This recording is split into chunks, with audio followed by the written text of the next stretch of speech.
আসসালামু আলাইকুম। আপনাদেরকে আমাদের নতুন একটি ভিডিওতে স্বাগতম।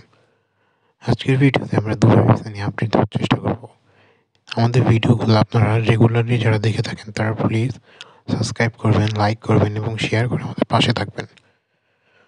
গতকাল সোমবার রাতে দুবাইয়ের বাংলাদেশের কমিউনিটির পক্ষ থেকে সিনিয়র সচিব পর্যায়ে নবনিযুক্ত রাষ্ট্রদূত মুশফিকুল ফজল আনসারী সংবর্ধনা দেওয়া হয়।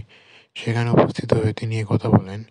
সংবর্ধনা অনুষ্ঠানের প্রধান অতিথি হিসেবে রাষ্ট্রদূত মুশফিকুল ফজল আনসারী বলেন, জুলাই বিপ্লবে কিছু প্রবাসী নিজের দেশে ক্ষতি হবে জেনেও আমেরিকাতে বিক্ষোভ করেছে এবং তাদের আত্মত্যাগে কীভাবে শ্রদ্ধা জানাবো তা আমার জানা নেই। মনে রাখতে হবে, নিজ কর্মক্ষেত্রে মেনে চলার বিষয়ে আমাদের আরও সতর্ক হতে হবে।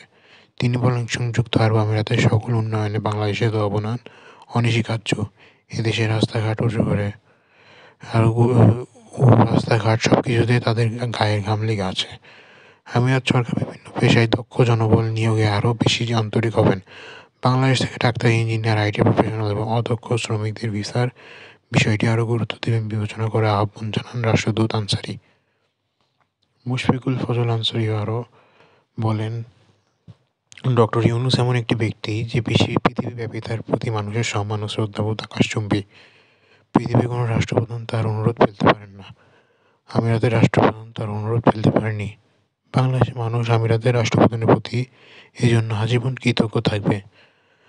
আমিরাতের সঙ্গে অরিজিৎ ভিসা জটিলতা কেটে যাবে। এদেশের সঙ্গে আমাদের যে দীর্ঘ বন্ধুত্ব আছে তাতে কখনো চির ধরার সম্ভাবনা নেই।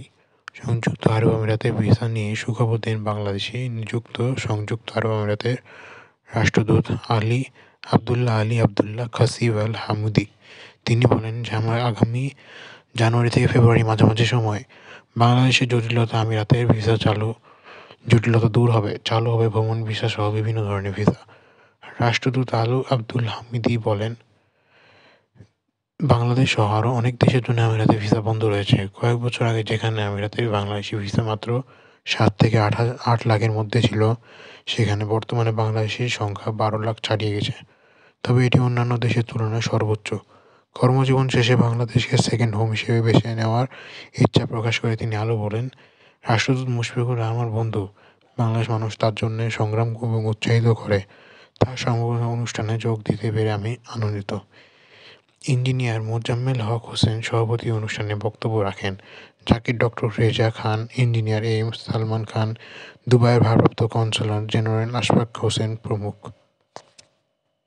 আপনারা যদি আরও এরকম বিভিন্ন ধরনের ভিডিও এবং আপডেট পেতে চান তাহলে আমাদের চ্যানেলকে সাবস্ক্রাইব করবেন এবং আমাদের লাইক, শেয়ার এবং কমেন্ট করে আমাদের পাশে থাকবেন। আসসালামু আলাইকুম।